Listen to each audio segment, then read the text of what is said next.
Hello, class. I wanted to share with you some thoughts about starting a pastoral ministry. It's so important that you start off right in a shepherding ministry. So you want to get off to the right start when you go to a particular shepherding type of ministry, and first impressions are so important. So how do you get started in a pastoral ministry? How do you begin a pastoral ministry? Let me give you some suggestions. Here are some key areas that are very significant to starting well in a shepherding or pastoral ministry. First of all, before you ever get to a church field, I think it's a great idea to send the church a note, a thank you note, expressing your joy at being called to serve alongside them. And I think it's a good idea to do that immediately after you are called, while it's fresh on your mind, and while you're in this time of transition before you go to a pastoral ministry. You may also want to send out a personal note to the search committee or the personnel committee to thank them, or to someone who showed some extra generosity and care for you and your family during the process. And in that kind of note, you want to express your desire to shepherd all of the flock. Often this kind of thank you or note can be published in the church's bulletin or the church's newsletter, and that just gets you off on a good footing with your new congregation. Secondly, I think you want to learn all that you can about the church that you do not already know. Often there's someone at the church office that can track this information down for you. I once emailed one of our administrative assistants, and she had a lot of this information for me before I ever got to the church field. So what are some things you need to find out all you can about the church that you are soon going to, or you are already at? You want to find out what's happened in the past. And you find out that through meeting notes, business meeting notes, church records, histories, financial reports, legal documents such as the Constitution and bylaws, operating documents, documents that will give you information about committees, the list of deacons or other policies pertaining to weddings, buildings, just any kind of written down document that will help you get a feel for this place of service that you are getting ready to get into. You'll also want to, as a part of that, want a working church roll. Church directory, if it's pretty current, will often suffice for this. If you are going as a lead pastor, you'll want to know information about your other staff members. So, for example, you'll want to know what their job descriptions are, the hours that they work, salary and benefits. You'll want to come at your new position from a position of knowledge, and you want to be as up on everything as possible before you ever even get fully into your position. So learn all you can about the church that you do not already know. Number 3, there are a few groups of people that you will want to reach out to early on. I would recommend reaching out to the deacon body, those fellow servants alongside of you, personnel committee, budget or stewardship committee. These 3 groups are really important and key to work with, especially if you're a lead pastor. But find out how they function typically. You'll want to know what they're accustomed to, how they operate, what typical ministries are the deacons involved with, how do they do budgeting and stewardship, how active is the personnel committee, and so forth. You want to make friends of these key areas, key committees that you will typically be involved with on a regular basis. If you have multiple staff, they will often also have some committee responsibilities, and they will have committees assigned to them as well. But in a smaller setting, you will most likely meet with other committees as well. Building and grounds, for example, is one that I can think of. One of the things to keep in mind is if you are a pastor, you are pretty much the ex officio of every committee. It doesn't mean that you have to attend every committee, but you should be welcomed at every committee. I also encourage, now that we're talking about committees, I always encourage committees to publish their meeting dates. It just gives some transparency to that. For committees, report to the church, but you technically, as the pastor, shepherd, are the ex officio of every committee, and you need to know what's going on in those committees, although you may not be actively involved in every detail. So that's very important, working with these groups. Number 4, you want to use caution in making major changes. It's best at first to do a lot of listening and a lot of watching. Keep in mind that the church that you are going to, they've been there a long time, and they're going to be resistant to a lot of drastic changes. Find out who they are and why they do what they do before you change what they do. And here's something to keep in mind. Note, even if the search committee or the personnel committee has expressed to you that they want change in a key area, that may not be represented in the entire church family. So just kind of keep that in mind. Minor changes will be expected and are relatively easy to do, and we'll talk a little bit about that in a moment. So use caution, though, in making major changes. Number 5, find out who's in the hospital and the nursing homes and visit them. You can have an administrative assistant type this list up, and it really makes a great impression to minister to these folks very quickly on. Related to this is something that I've done, and it's very easy to do. If the church does not already have this, you can create a hospital board in the church office where members can be posted and kept up with. Pray for your shut-ins. Pray for those who are in the hospitals when you have prayer times, and people will appreciate that you are remembering family members there. So I think it's really key. Find out who's in the hospital, who's in the nursing homes, and try to make a point to visit them early on in your ministry. Number 6, another key area is to identify the people of influence in the congregation. This is usually not too hard to do after a few months. Those folks, kind of like cream, will rise to the top, but make them your friends and not your enemies. I can think of one gentleman in one of the churches I served who was very much an influence person, and people looked up to him, and he had a lot of influence. He happened to be in charge of the budget and finance committee, and people just really respected him, and he really was a great guy, and I became very good friends with him, and am still friends with him today. He was very helpful in my ministry when we had some very key decisions to make as a church body. So there's usually a reason that people follow these influential people, and generally speaking, they do have the best interest of the church at heart. So having these people on your side will help you implement your vision down the road. If they're not on your side, it's going to be a tough road to implement changes and really to do what God wants you to do in that place of service. So identify the people of influence in the congregation. Number 7, provide your staff with a weekly schedule. Set office hours and publish those to the church. I think this sets really a good stage. People in church will expect you to have some kind of office hours. Those can be varied, and you can set those. But encourage people that you are available, and encourage people that you do have office hours, and teach them sort of to respect those office hours.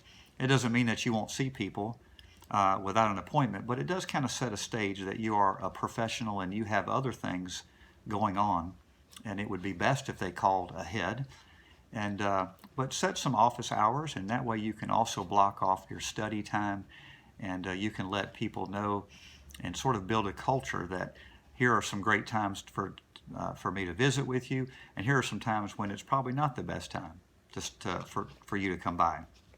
Of course, there will be some people inevitably who will just drop by, and they don't realize that you have lots of stuff going on, and they will just drop by as if you have nothing else to do. And of course, you'll have to minister to those people as well. Of course, don't get extreme on this, because interruptions are never interruptions, as Bisano in his book reminds us. They are our ministry. So the church, regardless though of size, will have some expectation that you'll be in the office some part of the week.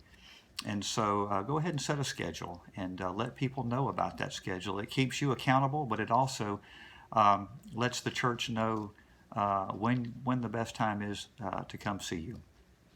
Number 8, make a plan for visiting members of the congregation. This is essential to have a plan. If we don't have a plan, we probably won't follow one, and we'll be subject to the tyranny of the urgent. So we need a plan.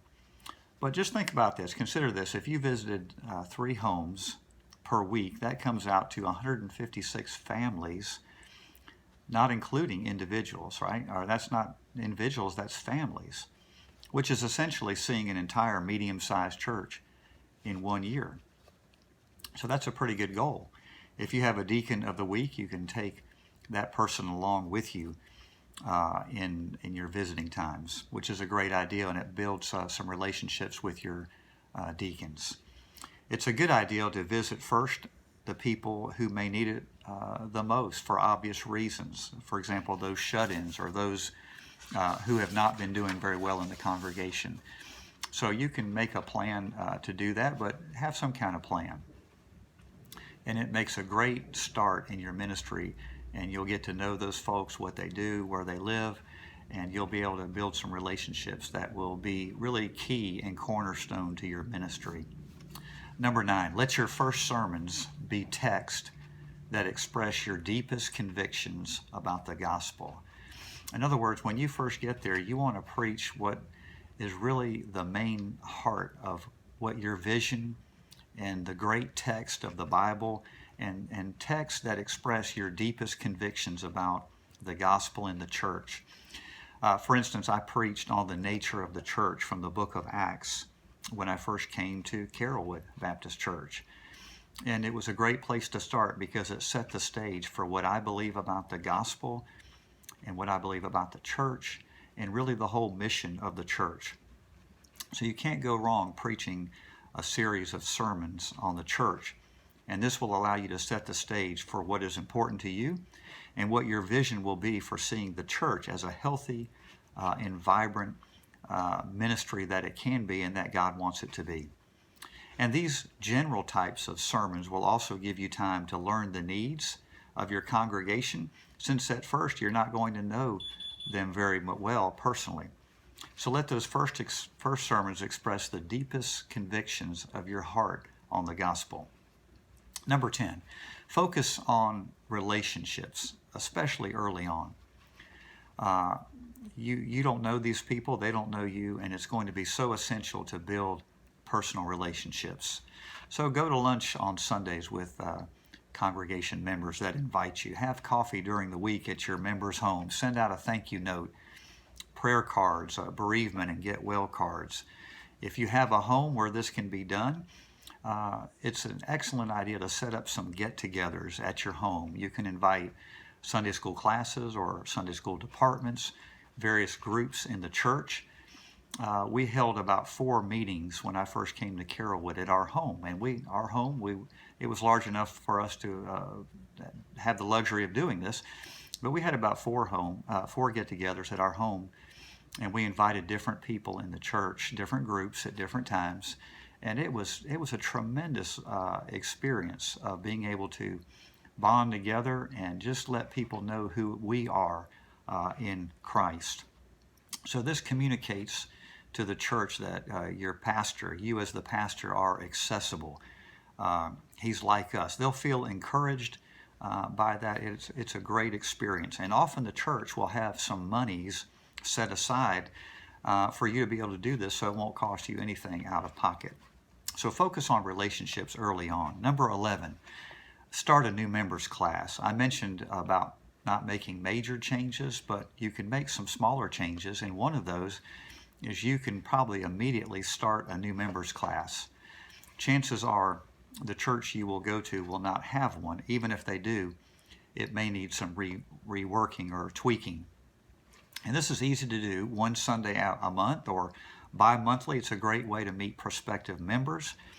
And I'll try to post some materials that I use along with topics that I cover for this kind of experience.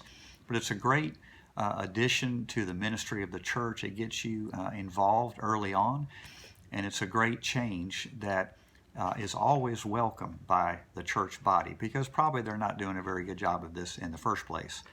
You can also invite some of your leaders, your key leaders, to go through the class with you. As you do this, you will be showing the leadership the value of doing this. Plus, you're equipping them to eventually do this for you as well. And it also lets you bond with those key leaders as well. So start a new members class. That's a great way to start off, and it's one of those early changes that you can make really easily. And then finally, number 12, improve communication in media. Again, this is an easy change to do, since most churches do not do it very well. Communication is always one of those areas that we struggle with in churches.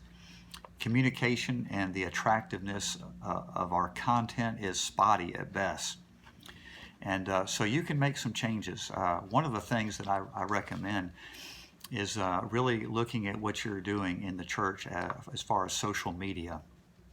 And you probably want to put some restrictions on who are the administrators in your church. I'm thinking of a church now that has quite a few administrators on their social media, and it doesn't seem as if anyone is approving the content of what's being published. So you want to decide on who your administrators and what you will publish, and you will want to have final say on what is published, because you will have the vision for the face of the church. And so everything that goes on social media, on your website, in your publications, you will want to approve of that personally. You will want to have some oversight of that.